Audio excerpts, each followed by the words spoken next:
नमस्कार, आप देख रहे हैं बिस्तक। मैं और रजत देवगन। आज हफ्ते का आखिरी कारोबारी सत्र था। निफ्टी की वीकली एक्सपायरी थी। यूएस मार्केट्स पिछले सत्र में बहुत ही भयंकर तरीके से टूटे थे। खासतौर से वहां पर टेक्नोलॉजी शेयर्स का सुपड़ा साफ हो गया था। एशियन मार्केट्स पॉजिटिव थे लेकिन कोई बहुत अच्छे संकेत नहीं थे। गिफ्ट निफ्टी बताया था 50 पॉइंट नीचे खुलेंगे। अब ऐसे संकेतों में आप एक्सपेक्ट कर सकते हो कि बैंक निफ्टी रिकॉर्ड स्तरों के आसपास चला जाएगा, इतनी जोरदार तेजी बनेगी, मंदी करने वाले बिल्कुल बैकफुट पे आ जाएंगे, ताबड़तोड़ भागेगा मार्केट। लेकिन ये हुआ। आज बाजार ने चौंका दिया और जोरदार तेजी के साथ क्लोजिंग कर गया निफ्टी और निफ्टी बैंक। दरअसल हुआ ये कि निफ्टी की ओपनिंग हुई 23,401 के लेवल की। शुरुआती सत्र में हिचकोले खाए थे, 23,298 के लेवल तक पहुंचा था। लेकिन उसके बाद जब तेजी बननी शुरू हुई 11 बजे के आसपास, देखिए बैंक निफ्टी तो वैसे भी सरेंडर नहीं कर रहा था। बैंक निफ्टी तो अपनी चाल ही पकड़ गया। लेकिन निफ्टी 23,872 तक पहुंचा। क्लोजिंग आई 23,851 की। 414 अंकों की बढ़त। जी हां, वीकली एक्सपायरी वाले दिन निफ्टी पे 414 पॉइंट से गेंस, मतलब मंदी करने वाले तो बहुत ही बुरी तरीके से फंस गए ना। आज शॉर्ट ट्रैप हुआ मार्केट में।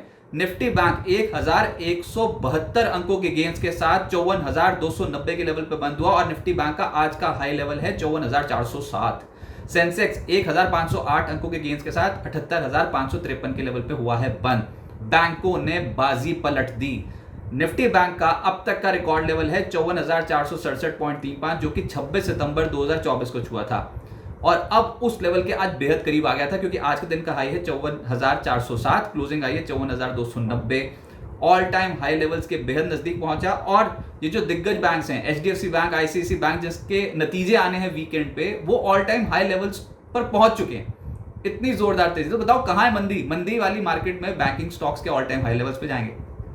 तो ये ऑल टाइम हाई लेवल्स पे एचडीएफसी बैंक और आईसीआईसी बैंक गए और Nifty bank all time high levels के बेहद करीब आ गया। ये थी आज की स्टोरी। इतनी जोरदार तेजी कि मंदी करने वाले बुरी तरीके से ट्रैप थे मार्केट में और एफआईएस की खरीदारी का सहारा था। 43 शेयर्स निफ्टी के चढ़े हैं, 7 गिरे और ब्रॉडर मार्केट्स पे थोड़ा बिखरा बिखरा मार्केट हो गया था, लेकिन फिर भी पार्टिसिपेशन थी। 1,847 शेयर्स चढ़े हैं निफ्टी की और 1,047 शेयर्स गिरे हैं।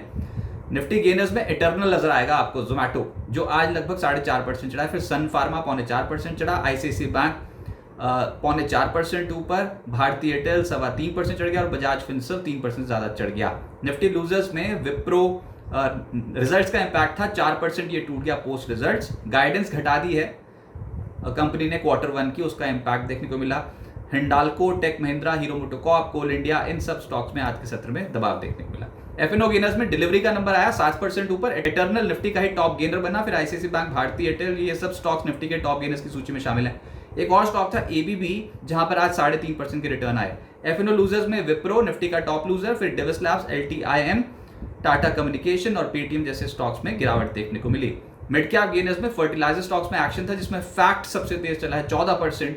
फिर एमक्योर 9.5% चढ़ा है। विजया डायग्नोस्टिक 5.5% चढ़ गया। 5 स्टार के फिनटेक 5.5% चढ़ गए। मिड कैप लूजर्स में सोनाटा सॉफ्टवेयर 6% नीचे। RK forging, transformers and rectifiers, Usha Martin, RHIM जैसे स्टॉक्स में गिरावट देखने को मिली है। सेक्टर स्पेसिफिक तो बैंक्स, फाइनेंशियल्स, यहां पर ही खरीदारी आज के सत्र में हुई। कह सकते हैं आज ज्यादा खरीदारी बैंकिंग फाइनेंशियल में थी, बाकी मार्केट बिखरी बिखरी नजर आ रही थी। तो प्राइवेट बैंक्स में ICICI bank, Kotak Mahindra bank, axis bank 2.5% से 4.25% ऊपर। एचडीएफसी बैंक 1.5% ऊपर। येस बैंक 1% ज्यादा चढ़ गया। फाइनेंशियल्स में Bajaj Finserv, SBI life, Shriram finance, SBI card, HDFC MC 1.5% से 3% चढ़ गए। पीएसयू बैंक्स में state bank of India lead कर गया आज, रेजिस्टेंस लेवल्स तोड़े, 3% ऊपर आ गया। Bank of Maharashtra, IOB, Canara bank, bank of India भी हरे निशान की क्लोजिंग दे गए। फार्मा हेल्थ केयर स्पेस में सन फार्मा सबसे तेज चला है 4.5%। फिर ऑरबिंदो फार्मा, मैनकाइंड, फोर्टेस और सिप्ला में हरे निशान की क्लोजिंग है। एनर्जी स्टॉक्स में गुजरात गैस का नंबर आया 3.5% ऊपर। ABB, power India, CG power 3% से 3.5% ऊपर। रिलायंस इंडस्ट्रीज ने बहुत सपोर्ट किया मार्केट को, आज 3.25% चढ़ा है और अदानी सॉल्यूशंस भी 2% चढ़ा। कंजम्पशन स्टॉक्स में खरीदारी थी, जिसको इटर्नल तो लीड कर ही रहा था 4.5% ऊपर। फिर भारतीय Airtel, D mart, Indigo, trend 1.5% से 3.25% ऊपर हुए हैं बंद। अब आगे क्या होगा? देखिए, वैसे ही ट्रंकेटेड वीक था ये, 3 ही दिन कामकाज हुआ है। 18 तारीख को भी गुड फ्राइडे के मौके पे छुट्टी है, तो अब सोमवार को बाजार के दर्शन होंगे। लेकिन मार्केट में तो सेटअप तेजी का ही बना हुआ है। हाँ, डोनाल्ड ट्रंप कुछ ना बोलते हैं बीच में, बस यही चाहता है मार्केट, क्योंकि मार्केट इस समय खुश है। लोअर लेवल से बहुत ही अच्छी खरीदारी, खासतौर से बैंकिंग और फाइनेंशियल शेयर्स में खरीदारी। आज वीकली एक्सपायरी वाले दिन मंदी करने वाले बुरी तरीके से ट्रैप हुए। निफ्टी पर 23,450 का लेवल टूटा और उसके बाद एक रेजिस्टेंस लेवल टापने के बाद धड़ धड़ करके मार्केट भागता चला गया। एफआईएस की खरीदारी हो रही है पिछले कुछ दिनों में और आज का आंकड़ा तो बहुत बेहतर आएगा। निफ्टी पर 23,870 यही है जोन जहां पर अभी आप पहुंच चुके हो। आज के दिन का हाई भी इसी के आसपास का है। ये लेवल क्यों इंपॉर्टेंट है? क्योंकि यहाँ पर जब भी बाजार पहुंचता है तो उसके बाद एकाएक टूटता है। पिछली 2 बार से तो यही देखा हमने। इस बार क्रॉस कर गया तो मजा ही आ जाएगा। और सेंटिमेंट इतना फियर फैक्टर हावी था ना कि ये होना ही था एक दिन मार्केट में, और ये बहुत स्पीड से हो गया। इस बार इंस्टीट्यूशंस की खरीदारी बहुत ही एग्रेसिव देखने को मिली थी मार्केट में, कि कौन रुकेगा। बहुत ही सस्ता मार्केट था और टेलविंड्स हैं इस समय मार्केट पे, जैसे कि मॉनसून बेहतर रह सकता है, साथ साथ इन्फ्लेशन के आंकड़े कम आए थे, आरबीआई ने रेट कट किया था, तो इतने सारे टेलविंड्स थे कि रिजल्ट सीजन में आप हल्के होकर जा नहीं सकते थे। मार्केट एकदम से सरपट दौड़ गया। अब ये जो लेवल जहां पर आप खड़े हो, ये लेवल बहुत क्रूशियल है। देखते हैं अगले हफ्ते इसके ऊपर ट्रेड करना शुरू कर देते हो कि नहीं तो यहाँ पर थोड़े तो हिचकोले पड़ेंगे ही पड़ेंगे। पिछली बार 25 मार्च 2025 को इसी लेवल से टूटा था, बहुत ही भयंकर बिकवाली आई थी। हाँ, उसका मुख्य कारण डोनाल्ड ट्रंप की ट्रेड पॉलिसीज थी। अब वीकेंड पे एचडीएफसी बैंक और आईसीआईसी बैंक के नतीजे आएंगे। अभी इन्फोसिस के नतीजे बाजार बंद होने के बाद आए हैं। इन्फोसिस ने गाइडेंस घटा दी है तो नतीजे कमजोर हैं इन्फोसिस के। डिविडेंड भी देने की घोषणा की है कंपनी ने, लेकिन नतीजे कमजोर हैं इन्फोसिस को। वैसे भी आईटी से हम कुछ उम्मीद लेकर चल ही नहीं रहे। आज विप्रो में वो दिख गया था, विप्रो का स्टॉक नीचे था। फिर बैंकिंग और फाइनेंशियल शेयर्स पे बहुत ही तगड़ी खरीदारी दिखती है।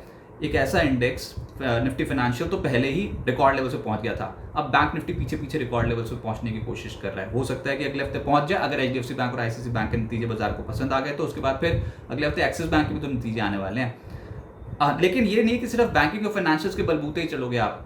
ठीक है, सबसे ज्यादा पार्टिसिपेशन इसी सेक्टर में होनी थी क्योंकि वेटेज ही बहुत है ना निफ्टी पे, बैंकिंग स्टॉक्स का, फाइनेंशियल स्टॉक्स का। तो म्यूचुअल फंड भी तो यही खरीदेंगे, इंस्टीट्यूशन भी तो यही खरीदेंगे। तो हो गया, पहली लेग आ गई, खरीदारी कंफर्ट जोन में थी, खरीदारी कर डाली।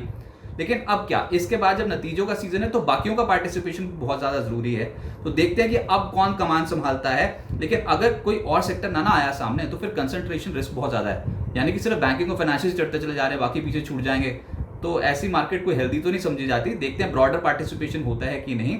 और रिजल्ट्स कंपनियों के बहुत इंपैक्ट डालेंगे। जिन जिन कंपनियों के रिजल्ट्स अच्छे आएंगे उनके स्टॉक्स तेज हो सकते हैं। मिड कैप्स पे तो खासतौर से रिजल्ट स्पेसिफिक ही खरीदारी होती हुई नजर आएगी। बाजार ठहरेगा, रुकेगा, देखेगा कि मिड कैप कंपनियां क्या कर रही हैं ऐसे मूड माहौल में जहां पर स्लो डाउन की बातें हो रही थी। लेकिन स्लो डाउन की बातों का क्या, बाजार तो अपनी धुन में इस समय तेज हो गया। अगले हफ्ते अप्रैल सीरीज की एफएनओ एक्सपायरी भी है, उसको भी ध्यान में रख के चलना होगा। संभल कर निवेश करें, नियमित निवेश करते हैं तो बहुत बढ़िया। इस बार भी बस छूट गई क्योंकि नियमित निवेश करते तो ये जो 2000 पॉइंट एकदम से निफ्टी निचले स्तर से ऊपर आ गया है ना, तो इसमें पार्टिसिपेशन हो जाती।